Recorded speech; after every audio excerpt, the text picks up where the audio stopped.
আসসালামু আলাইকুম। কেমন আছো সবাই? আশা করি সবাই অনেক ভালো আছো। আজকে তোমাদের স্বাস্থ্য সুরক্ষা বইয়ের কেস 2 থেকে আলোচনা শুরু করব। কারণ ইতিমধ্যে আমরা পূর্ববর্তী ভিডিওতে কেস 1 নাম্বার যে গল্পটা ছিল এখান থেকে প্রশ্ন উত্তরগুলো আমরা করে দিয়েছি। তো এইবার আমরা কেস 2 থেকে শুরু করব। চলো দেখি কেস 2 এ কি দেওয়া আছে। রানা ষষ্ঠ শ্রেণীতে পড়ে। সে নিয়মিত স্কুলে যায়, শিক্ষকের কথা মেনে চলে, বন্ধুরা তাকে ভালোবাসে। তার প্রতিবেশী, পরিবারের সবার কাছে সে চিহ্নের পাত্র। কিন্তু কিছুদিন থেকে সে কারো সঙ্গে খেলাধুলা করে না, স্কুলেও নিয়মিত যায় না। মাঝে মাঝে অস্থির হয়ে ওঠে। সে তার এই অস্থিরতার কারণ কাউকে খুলে বলতে পারে না। তার মা খেয়াল করলেন সে তার ঘরে কাউকে আসতে দেয় না। সে নিজের কাপড় চোপড়ও কাউকে ধরতে দেয় না। হঠাৎ করেই রেগে যায়। কিছু বলতে গেলে সে কখনো সংকোচ বা লজ্জা বোধ করে।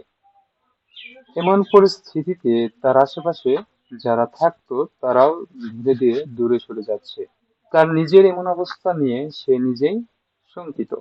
চলো দেখি তোমাদের কেস ওয়ান এর মতো কেস দুইও একটা কি একজনের নাম দিয়ে, তিনিও কি ষষ্ঠ শ্রেণীতে পড়ে। এবং আমরা যে কেস দুয়ে দেখেছিলাম সেটা কি দীপা, তিনিও ষষ্ঠ শ্রেণীতে শিক্ষার্থী ছিলেন। তো চলো দেখি, দীপার কেসটা অলরেডি আমরা জেনেছি। তো এবার আমরা রানার কেসটাও জানলাম। তো এখান থেকে আমাদের যে প্রশ্ন উত্তর পর্বগুলো দেওয়া আছে সেখান থেকে আমাদের প্রশ্ন উত্তরগুলো আমরা সলভ করব। দেখো এখানে কি রানার সমস্যাটি জানলাম। এবার নিচের প্রশ্নগুলোর উত্তর দেই। ক নম্বর, কেন সবাই রানাকে এত পছন্দ করে? এবং খ নাম্বার, কিছুদিন ধরে রানার মাঝে কি কি পরিবর্তন দেখা যাচ্ছে? দেখো এখানে কেস একের মতোই চারটা প্রশ্ন দেওয়া আছে, ঠিক আছে? তো চলো দেখি এই চারটা প্রশ্নের উত্তরগুলো কি হবে। এই হলো তোমাদের কেস দুই। এটার ক নাম্বার কি, কেন সবাই রানীকে এত পছন্দ করে?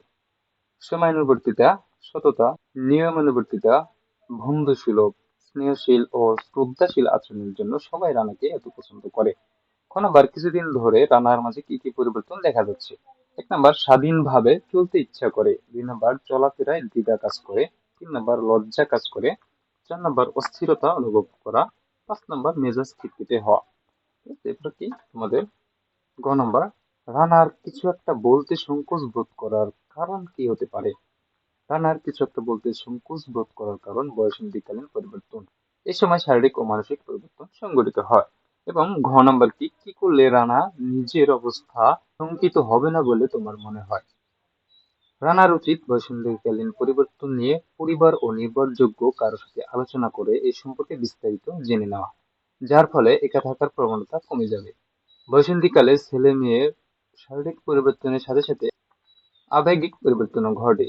যে পরিবর্তন ঘটে তার সাথে খাপ খাওয়ানোর জন্য তার সাথে অভিভাবকদের বন্ধুসুলভ ও সহানুভূতিশীল আচরণ করতে হবে। রানাকে মানসিক দিক সহ অন্য সব ব্যাপারে সহযোগিতা প্রদান করতে হবে।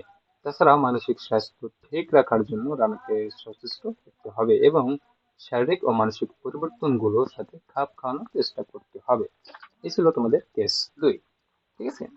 তো তোমাদের কেস ওয়ান এবং কেস দুই দুটাই শেষ হয়ে গেল। তো তোমাদের টোটালি দুইটা কেস দেওয়া আছে, ঠিক আছে? তো এরপরে কৈশোর ও বয়সন্ধিকালীন পরিবর্তন বিষয়ে সহায়ক তথ্য ও ধারণা এগুলো আমরা আস্তে আস্তে কি পরবর্তী ভিডিওগুলোতে জানবো। তার আগে এই যে দেখো, এই যে এখানে দেখো, রিতা ও রানার ঘটনাগুলো আমরা পড়লাম, আমাদের মতো করে উত্তর লিখলাম। শিক্ষক শ্রেণীকক্ষে আমাদের বয়সন্ধিকালের উপর কার্টুন দেখাবেন। সেটি না পারলে নানা উৎস থেকে গুরুত্বপূর্ণ তথ্য দেবেন। এর পাশাপাশি এই বই থেকেও কিছু সহায়ক তথ্য জেনে নেওয়া যাক। এই তথ্যগুলো আমাদের কাজে লাগবে। তো এই যে যে সহায়ক তথ্যগুলো এগুলো আমরা পরবর্তীতে জানবো, ঠিক আছে? তো পরবর্তীতে এই সহায়ক যে তথ্যগুলো এগুলো জানার আমন্ত্রণ জানিয়ে আজকের ভিডিওটা এখানে শেষ করছি। আল্লাহ হাফেজ।